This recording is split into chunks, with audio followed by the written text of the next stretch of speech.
Hi, we're here with Madeline today, and what she's going to do is she's going to share her story about her journey with cancer. We're here to inform you, to educate you, to inspire you, and just to hear more about your incredible, how would you say, survival skills. So thank you so much for sharing your story, Madeline. Could you just give us a little background as to when things started? Well, in 2009, I was diagnosed in December, like 5 days before Christmas, with cervical cancer. And I had just gotten married in August, so it was a real blow to me and him and my whole family and his family.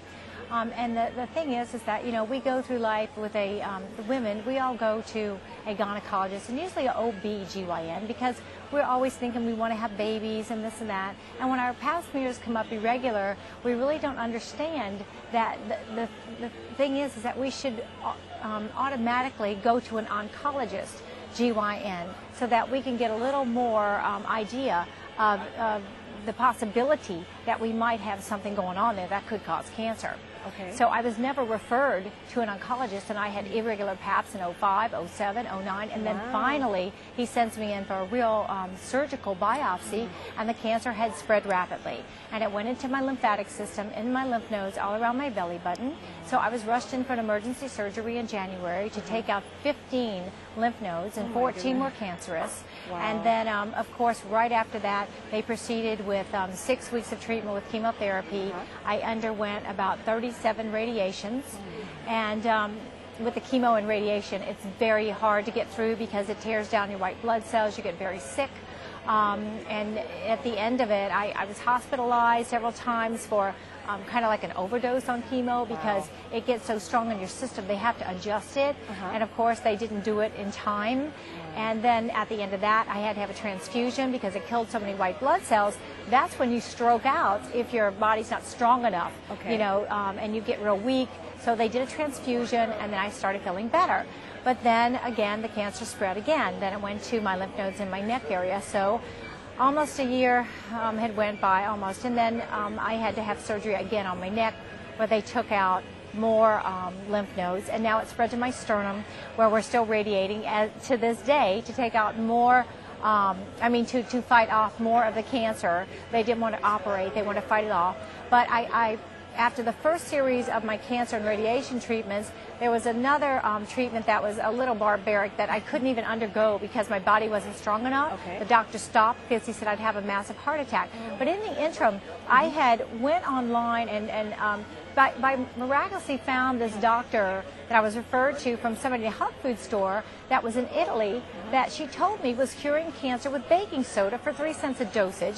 His name was Tulli Cinnamoncini, out of Rome, and I Googled him, and sure enough, he had this testimony and these videos that he had also been on Know the Cause with Doug Kaufman. That is a medical show that comes on every Tuesday mornings here and in Florida.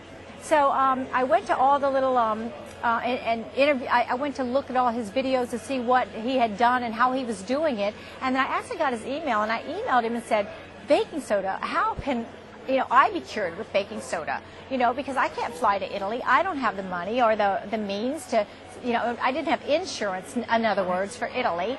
So I asked about different ways to insert the baking soda into my system.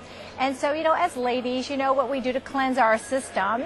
And so in the cervical area, I was cleansing with baking soda once a week. And I could tell you, within 2.5 months, I go in to see my doctor to do this horrible barbaric treatment they call brachytherapy that put me into surgery to insert medical tools inside of you to radiate the inside of you. And when they opened me up, they found the cancer had completely disappeared out of my cervical area. And the doctor called me a phenomenon, said I was a textbook study, and that if he ever sent me to another doctor, they would swear I never had cancer. Wow. So I was like, due to baking soda? He's like, no, you had chemo, you had radiation. And I'm like, well, you said I was a phenomenon. You said that, never in your 20 years had you ever seen anything like this. So I chalk it up to baking soda. So just for the people who don't know, there are alternatives. It's very important to do some research, to find out. And then another person had helped me because she had breast cancer, and she didn't want to lose her hair, but she found a product called the Penguin Coal Caps out of London, not approved by the FDA, but she told me, Madeline, if there's anything you could do to help you get through this, save your hair. It's devastating. Hair. And so I went ahead and found the rep in our area, got a hold of the cold caps. It was 14 of them that I had to use. I had to run them every month, put them on dry ice, and every 30 minutes you change them throughout your entire day of treatment, but lo and behold, it saved my hair. And, you know, it's just something else you don't have to stress about, because cancer is so stressful. Yes. You know, it's so hard to get through, but you have to have a positive attitude.